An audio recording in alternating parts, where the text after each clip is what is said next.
मनसर शहरात ज्यावेळेस ग्रामपंचायत अस्तित्वात होती त्यावेळेस संपूर्ण मनसर शहराचा कचरा संकलन करून या ठिकाणी टाकण्यात येत होता. पूर्वी गाव असताना कचराचं प्रमाण कमी होतं, पण ज्यावेळेस मनसरचं शहरीकरण वाढलं त्यावेळेस ह्या कचऱ्याचं प्रमाण खूप मोठ्या प्रमाणात झालं.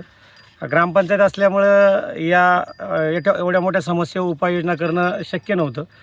पण आता नगरपंचायत अस्तित्वात आल्यानंतर ही जी काही कचऱ्याची समस्या आहे, या कचऱ्याच्या समस्या सोडवण्यासाठी त्या अधिकाऱ्यांनी किंवा शासनाने याच्या उपाययोजना करण्यासाठी किंवा या कचऱ्यापासून खत निर्मिती करण्यात यावी, कचऱ्याचं सेपरेशन करण्यात यावं, प्लास्टिक वेगळं करून ते हे करण्यात यावं, याचा प्रकल्प या ठिकाणी करण्याचा त्यांनी हे केलेला आहे.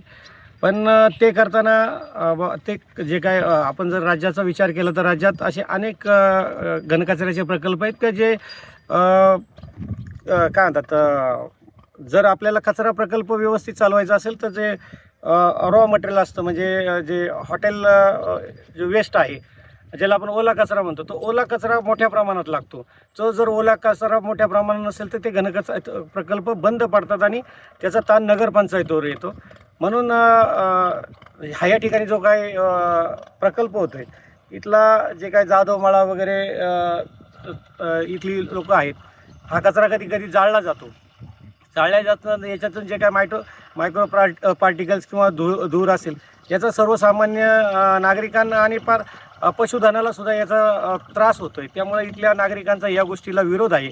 फक्त आता नगरपंचायतचे अधिकाऱ्यांनी आणि महाराष्ट्र शासनाने या विषयावर उपाययोजना करताना का बाबा फक्त घनकचरा प्रकल्प करून हे भागणार नाही, तर सोसायटीतला कचरा सोसायटीचा कसा जिरवावा याचीसुद्धा मोहीम त्यांना हाती घ्यावी लागणार आहे.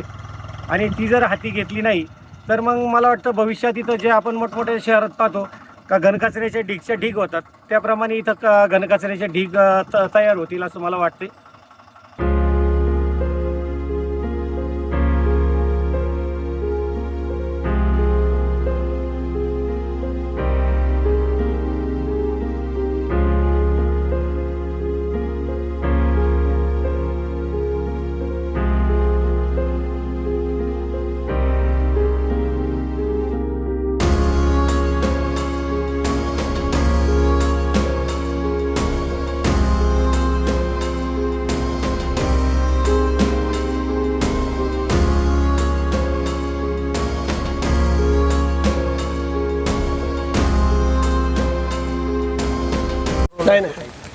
समस्या अशी आहे, ग्रामपंचायतीमार्फत ओला कचरा सुका कचरा वेगवेगळा डिवाईड करून घेऊन येतात, हे देऊन एकत्रच खाली करतात.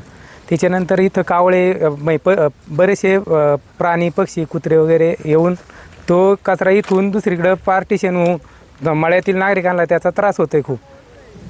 आता जर समजा इथं हा जो त्रास होतोय याच्याबाबत तुम्ही पुढे काय आंदोलनाचा पवित्रा घेणार आहे किंवा काय इशारा देणार? हां, आम्ही एक नगरपंचायतीला एक निवेदन दिलेलं आहे. त्यांनी त्याच्यावरती म्हटले पर्यायी जागा उपलब्ध करून आम्ही तुम्हाला नागरिकांना सगळ्यांना आव्हान करून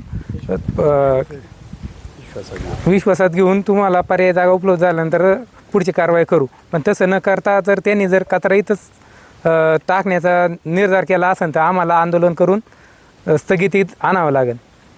गेली 2000 सालापासून इथे कचरा टाकला जातो. तो एक तात्पुरत्या स्वरूपात ही जागा दिली गेली होती. आम्हाला आश्वासन दिलं काही तात्पुरत्या स्वरूपात जागा आहे, याला पर्यायी जागा उपलब्ध केली जाईल.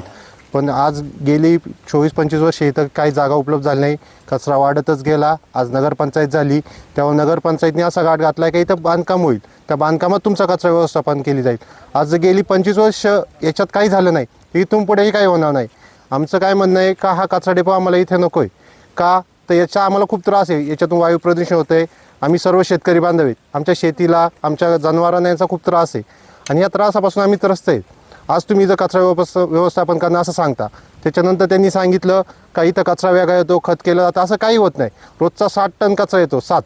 त्या 7 टनामध्ये कचरा विलगीकरणाला 4 माणसं, तर हे बघितलं असता असं शक्यच होत नाही का 4 माणसं 7 टन कचरा वेगळा करतील. हा ढीग वाढतच जाणार आहे आणि याचा त्रास आम्हाला वाढणार आहे. त्याच्यामुळे आमचं एकच म्हणणं आहे का हा त्रास आम्ही खूप वर्ष काढतोय. आमच्या विहिरीचं पाणी काळं झालं आहे, आमच्या शेतामध्ये प्लॅस्टिक सापडतं, आमच्या जमिनी नांगरलं का खालून प्लॅस्टिकच निघतं आहे आजही. पण हे आम्हाला त्रास आहे. आमचं एवढंच म्हणणं आहे का ही जागा स्थलांतरित करा.